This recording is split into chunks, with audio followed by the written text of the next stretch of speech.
Hello friends, అందరికీ నమస్తే అండి. ఆంధ్రప్రదేశ్ రాష్ట్ర వ్యాప్తంగా ఎవరైతే ప్రభుత్వ పథకాలకు సంబంధించి ఎదురు చూస్తున్నారో వారందరికీ కూడా అదిరిపోయే గుడ్ న్యూస్. తల్లికి వందనం పథకం ముఖ్యంగా విద్యార్థులకు సంబంధించి అయితే రాబోతుంది.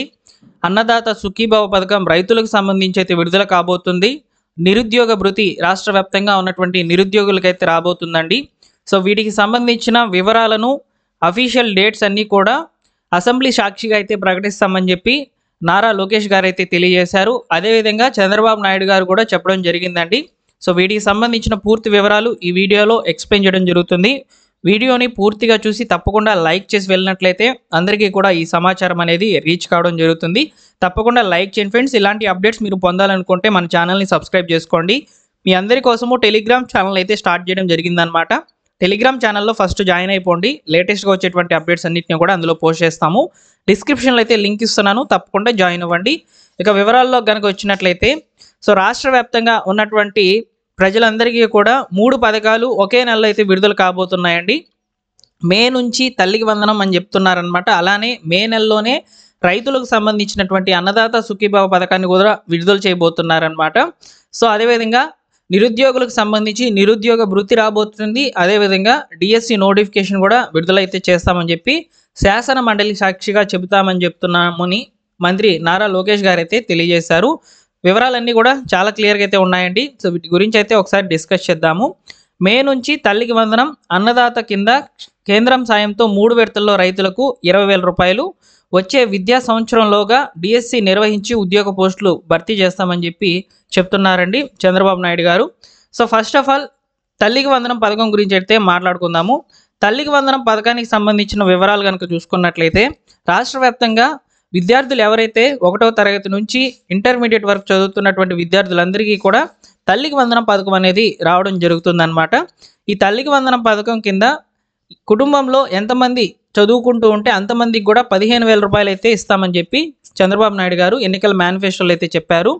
సో స్టార్టింగ్లో వచ్చేసి ఈ యొక్క పథకానికి సంబంధించి చాలా ఊహాగానాలు అయితే వచ్చాయన్నమాట.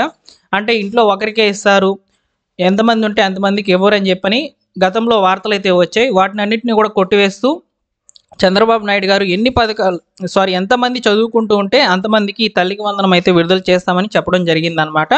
సో కాబట్టి తల్లికి వందనం పథకం అనేది మే నెలలోనే రాబోతుందనే సమాచారం అయితే రావడం జరిగింది. అయితే ఈ యొక్క పథకానికి సంబంధించి అప్లికేషన్స్ అనేటివి ఏ విధంగా ఉండబోతున్నాయి, అర్హతల్లో ఏమైనా మార్పులు అనేటివి ఉండబోతున్నాయా లేదనే దాని మీద సమాచారం అనేది మీకు తెలియజేస్తానండి.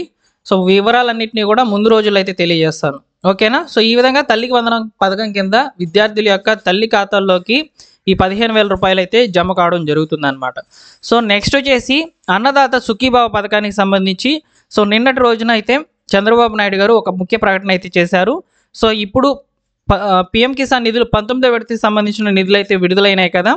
సో ఇవి కాకుండా నెక్స్ట్ అంటే 20వ విడతకి సంబంధించిన నిధులు ఎప్పుడైతే కేంద్రం విడుదల చేస్తుందో ఆ నిధులతో పాటు మేము ఇస్తున్నటువంటి అన్నదాత సుఖీభావ పథకం 14,000 రూపాయలు అయితే ఆ 20వ విడతకి సంబంధించిన నిధుల్లో అయితే కలుపుకొని 3 విడతల్లో అయితే సంవత్సరానికి రైతుల యొక్క ఖాతాల్లోకి అన్నదాత సుఖీభావ పథకం అనేది పడడం జరుగుతుందని చెప్తున్నారు.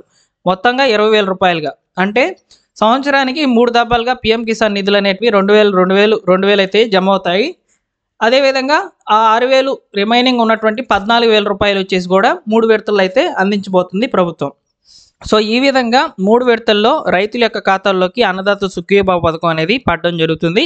అలానే మీరందరూ కూడా రీసెంట్గా విడుదలైనటువంటి 19వ విడతకి సంబంధించిన నిధులు మీ ఖాతాల్లోకి జమ అయ్యాయా లేదనేది ఒకసారి కామెంట్ సెక్షన్లో తెలియచేయండి. ఇకపోతే డిఎస్సి నోటిఫికేషన్ గురించి కూడా ఇక్కడ చెప్పారండి. వచ్చే విద్యా సంవత్సరంలోగా డిఎస్సి నిర్వహించి ఉద్యోగ పోస్టులన్నీ కూడా భర్తీ చేస్తామని చెప్పి ఇక్కడ చంద్రబాబు నాయుడు గారు చెప్తున్నారు. ఈ డిఎస్సి ఉద్యోగాలకు సంబంధించి చాలామంది అభ్యర్థులు అయితే ఎదురు చూస్తున్నారు. వారందరికీ కూడా ఇదొక మంచి శుభవార్తగా అయితే చెప్పవచ్చు అనమాట. ఈ డిఎస్సి నోటిఫికేషన్ అనేది రిలీజ్ చేసిన తర్వాత ఆ యొక్క ఉద్యోగాలన్నీ కూడా వచ్చిన తర్వాత వాటికి ఎగ్జామ్స్ అన్నీ కూడా కంప్లీట్ చేసేసి వచ్చే విద్యా సంవత్సరం అంటే జూన్ నుంచి అయితే ఈ యొక్క నిరుద్యోగులకు సంబంధించి అయితే జూన్లోగా ఖాళీలన్నీ కూడా భర్తీ చేస్తామని చెప్పి కూడా ఈ సందర్భంగా అయితే తెలియజేయడం జరిగింది. అలానే మరొక అప్డేట్ చూసుకున్నట్లయితే నిరుద్యోగులకు నిరుద్యోగ భృతి అండి. ఈ నిరుద్యోగ భృతి గురించి కూడా చంద్రబాబు నాయుడు గారు చెప్పారండి. నిరుద్యోగ భృతి రాష్ట్ర వ్యాప్తంగా ఉన్నటువంటి నిరుద్యోగులకు ఎవరైతే డిగ్రీ కంప్లీట్ చేసి ఖాళీగా ఉన్నటువంటి ఈ యొక్క స్టూడెంట్స్కి నిరుద్యోగులకి అయితే రావడం జరుగుతుందన్నమాట. 3,000 రూపాయలు అయితే వారి యొక్క అకౌంట్లోకి అయితే చేరే విధంగా చేస్తామని కూడా చెప్తున్నారు. ఈ విధంగా ప్రభుత్వ పథకాలకు సంబంధించిన అప్డేట్స్ అనేటివి రావడం జరిగింది.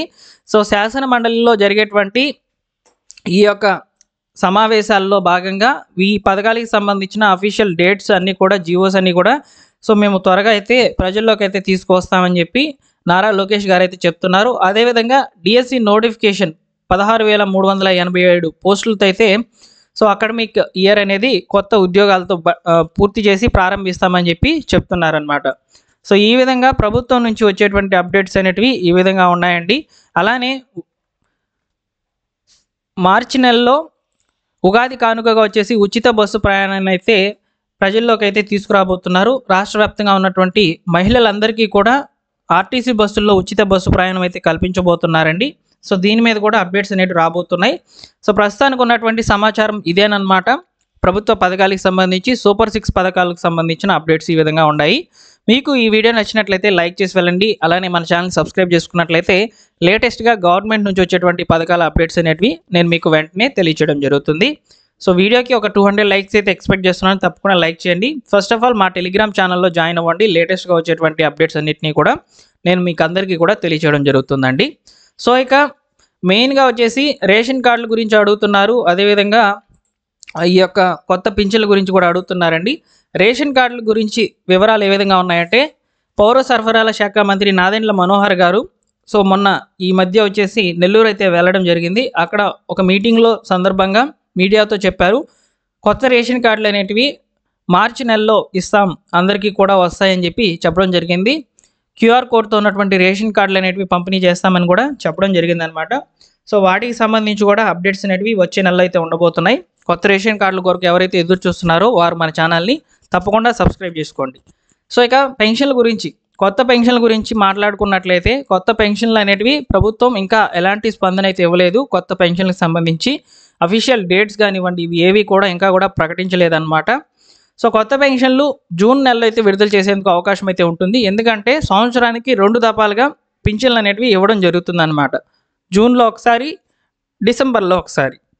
సో ఈ విధంగా 6 నెలలకు ఒకసారి ఇవ్వబోతున్నటువంటి ఈ యొక్క పింఛన్లలో భాగంగా ప్రభుత్వము ముందుగా అప్లికేషన్స్ విడుదల చేసి 6 వెరిఫికేషన్ లేకుండా వాటిని వెరిఫై అయితే చేయబోతుందనే సమాచారం కూడా ఉందండి. సో ప్రభుత్వ పథకాలకు సంబంధించి వచ్చేటువంటి అప్డేట్స్ అన్నింటినీ కూడా వెంటనే తెలియచేయడం జరుగుతుంది. సబ్స్క్రైబ్ చేసుకొని రెగ్యులర్గా ఫాలో అవుతుండండి. అలానే మీరు ఈ వీడియోకి లైక్ చేసినట్లయితే ఈ సమాచారం 10 మందికి అయితే ఉపయోగపడుతుంది. ఎవరైతే రేషన్ కార్డులు, పింఛన్లు, అన్నదాత సుఖీభావ పథకం, తల్లికి వందనం పథకం వీటి గురించి అయితే ఎదురు చూస్తున్నారో వారందరికీ కూడా ఈ సమాచారం అనేది ఉపయోగపడుతుంది. మీరందరూ కూడా తప్పకుండా లైక్ చేసినట్లయితే అందరికీ కూడా ఈ సమాచారం అనేది రీచ్ కావడం జరుగుతుంది అన్నమాట. సబ్స్క్రైబ్ చేసుకోండి. లేటెస్ట్గా వచ్చేటువంటి అప్డేట్స్ అన్నీ కూడా మీరు తెలుసుకోవచ్చు.